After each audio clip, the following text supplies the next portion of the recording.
A very warm welcome to all of you from the Mind School. Bias and discrimination can be difficult subjects to discuss, but there are very good reasons to get past our discomfort and talk about these important issues. Today, I will be sharing few excerpts from the interview conducted by American Psychological Association, and I would also share few points from the article Talking to Kids About Discrimination. First of all, why do people discriminate? Humans are naturally motivated to categorize people and objects. This is a normal cognitive behavior. But discrimination goes beyond that. Research shows that the attitudes of people who discriminate are a reflection of a complex set of factors, including their history, socio-cultural practices, economic forces, sociological trends, and the influence of community and family beliefs. Some of the most damaging forms of discrimination are the result of deep-seated, deep-rooted, destructive generalizations about a certain group. In such cases, people harbor unrealistic, disparaging beliefs about a group and its members, while also maintaining a sense of the moral or intellectual superiority of their own group. These individuals are consciously aware of their negative emotions towards members of the group and intend to harm, disadvantage, or avoid them. Why should people make efforts to discuss discrimination first? Human survival may be the most fundamental benefit of eliminating discrimination. The fear that we recoil from those who are different than we are is unfortunate and potentially dangerous. A lack of diversity perpetuated by discrimination makes our society weaker. Diversity breeds creative thinking, democratic communities, and innovation. Diversity in higher education makes better citizens and results in a more vibrant and prosperous society that benefits everyone. Productive, meaningful dialogues can help contribute significantly to awareness of these important topics. Coming to what are the psychological factors that make people afraid or reluctant to talk about discrimination. According to psychological research, talking openly about discrimination may threaten to unmask your conscious and unconscious belief systems about your own bias and prejudices. When you talk about discrimination, you are afraid of saying something that may be interpreted as discriminatory. Talking of discrimination can also be uncomfortable for those with privileges because it requires them to acknowledge their inherent privilege. Even if they consider themselves unbiased, they have to acknowledge that they benefit from the system that keeps discriminatory practices in place. Societal norms surrounding open discussion of topics related to race, gender, sexual orientation, age, disability, and class differences hinder an honest and open discussion of these topics. Those societal norms can influence people to avoid or only superficially engage in meaningful and honest discussions on these topics, which are considered as social taboos. Sometimes discrimination stems from unconscious beliefs or implicit biases that people aren't even aware about. What can we do to make people aware about their own biases and avoid their influence? People can change and modify prejudicial attitudes, even in instances where these attitudes are outside conscious control. Research suggests that one possible route to reduce discrimination may be increasing individuals' internal motivation to eliminate prejudice. Increased motivation combined with an awareness of implicit biases can lead to consistent efforts which are required to reduce discriminatory behavior and prejudices. For example, research has shown when people take a course on prejudice and are exposed to positively viewed examples of the target group, the levels of automatic negativity exposure and context really matters for changing attitudes of people. Besides talking about discrimination more openly, what can and should be done to address this issue? Some of the most promising strategies that psychologists have found for overcoming discrimination involve specific conditions for enhancing contact between people. Such conditions provide opportunities for personal, self revealing interactions and working together towards a common goal. This process is especially effective when different groups realize they need each other because neither group can achieve a given goal on its own.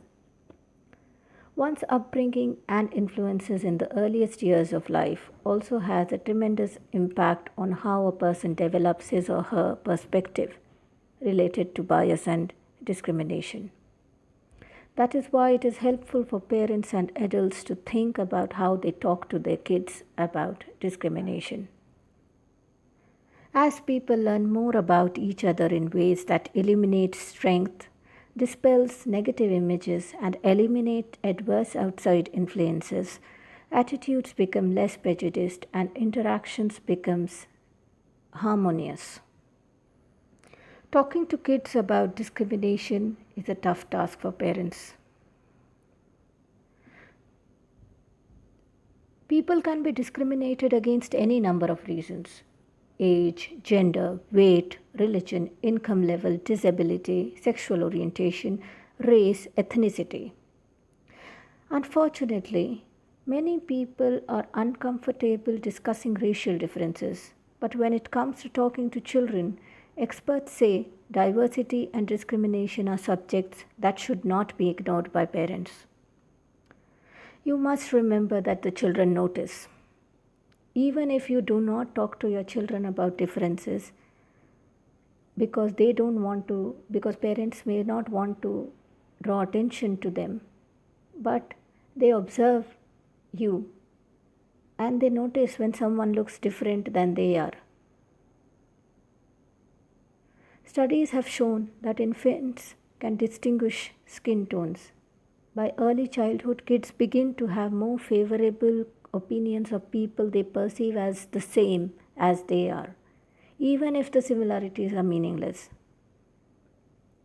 In a study, researchers randomly assigned 6-year-olds to either a green group or an orange group.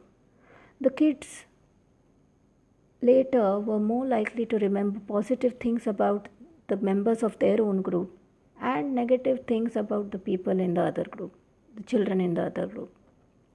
When parents avoid talking about differences and discrimination, experts believe that children learn that the topic is a taboo. Children might come to believe the differences they notice are more important than they really are. And they might be hesitant to ask questions, missing opportunities to challenge and correct stereotypes. Discussing differences helps kids appreciate diversity and recognize discrimination when they see it. The stress of being discriminated. All children can benefit from talking openly about diversity and bias. But for kids in groups more likely to be a target of discrimination, such conversations can be critical. Perceived discrimination has been linked to physical and mental health problems, including anxiety, depression, obesity, high blood pressure, and substance abuse. Many of these problems are believed to stem from the chronic stress associated with being a potential target of discrimination. Discrimination related stress can affect how kids feel about themselves. It might prevent them from speaking up in class or participate in group activities.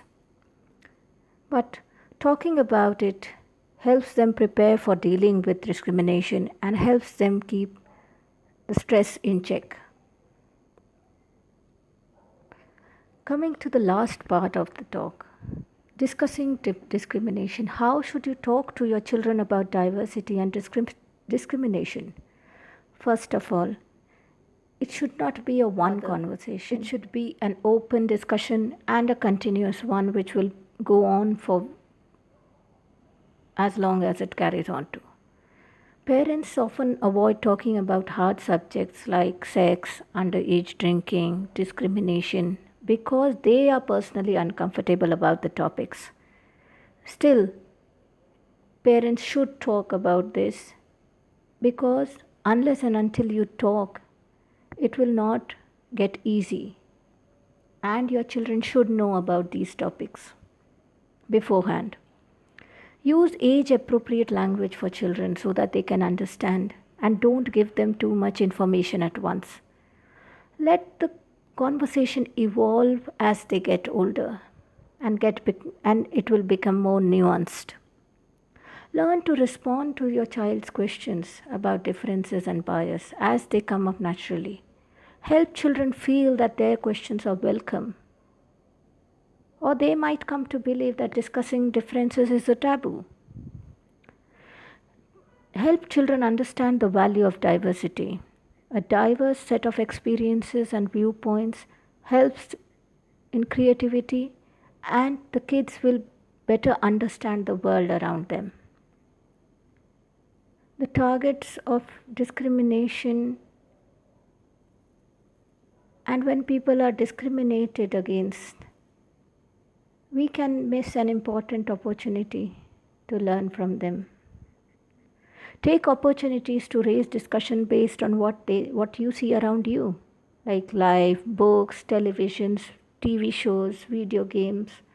You might ask your child what did they think of a video game or the characters in a video game, and talk about different topics. And also ask whether the video game relies on stereotypes or not. Help kids learn how to deal with being the potential target of discrimination. Plan ahead by developing healthy comebacks to discriminatory statements. Few of the healthy comebacks are, "What an unkind thing to say. Excuse me, could you repeat that, please? I disagree with you, and here's why." So these are smart and healthy responses. But if you hear your child say something discriminatory, don't ask them to keep quiet. Use the opportunity as a conversation starter and address their fears and correct their misperceptions. One point parents have to address is they have to challenge their own assumptions and behavior. Do you laugh at insensitive jokes? Do you cross the street to avoid passing people of a different ethnic group? Children observe the adults and learn from their actions and words. Broaden your child's horizons. Think about the diversity of your own friend circle and parents or family, relatives, and the places where you spend time. When kids are exposed to people from diverse backgrounds, they have more opportunities to learn about others and discover what is common. I hope you liked the talk. If you have any questions or if you want to share your story where you faced discrimination, please share your story in the comments below. Thank you so much, and stay tuned for more podcasts on mental health.